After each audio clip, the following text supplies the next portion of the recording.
What do you all think about, broader than just Stanford, but the ecosystem in which Stanford plays a role here? And if you would give advice to anywhere else, are there things that can be duplicated? Are there things that can be not duplicated? If you were sitting in Silicon Fjord, what would you do to bring what Stanford has to those places?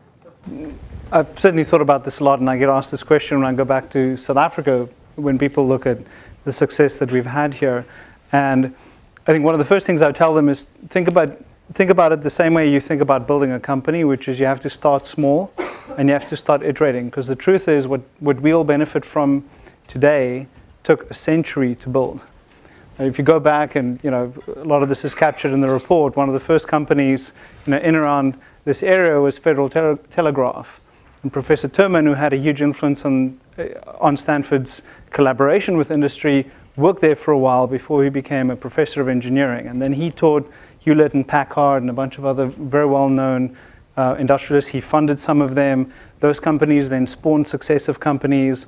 And then you have this whole phenomenon in economic school, clustering that's taken place in the Bay Area, where you have not only the research institution Stanford, giving rise to these wonderful innovations that can help spawn companies, but you have a whole ecosystem of the sort of people who go work there, not just the Stanford professor or student who starts something, but all the other people that can make it happen, whether it's financing or landlords that understand how to work with startups or lawyers who understand to work with startups. And you get a whole ecosystem developing, and you can't transplant that.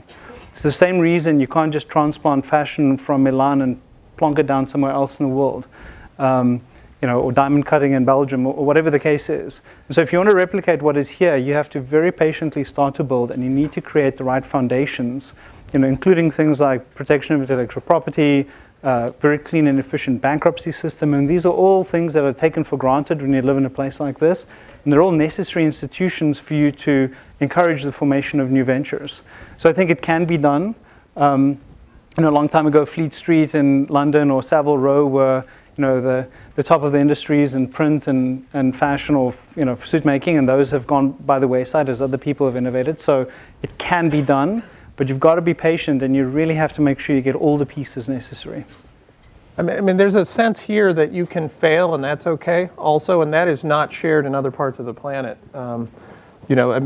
Personal bankruptcy or company fails. In a lot of other cultures, it's difficult to get back up from that and even get a decent job at a big company after that. Whereas here, we may have a huge number of successful startups. We also have a huge number of failures, probably more than most places.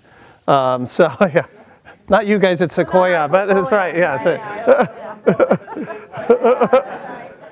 But I think that's part of it as well. So there's an attitude about starting companies and maybe succeeding and maybe missing.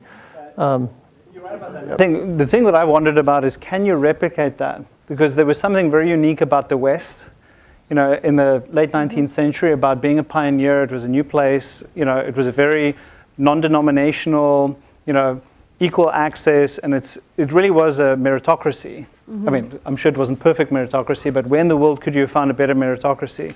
And you look around the world and, can you replicate that somewhere else? Mm-hmm. So, there's a former Stanford professor, Paul Romer, who's been on an endeavor to build charter cities. I don't know how many of you are familiar with his plans for this. And that, to me, in a way, is actually one of the most interesting ideas of replicating what Silicon Valley has, because it gives you an opportunity to take a piece of land and really start with a clean slate. Mm-hmm. And maybe that gives you the opportunity to engender that kind of culture. But I think many parts of the world, failure is such a burden on the individual that they wouldn't risk building a company. Mm-hmm.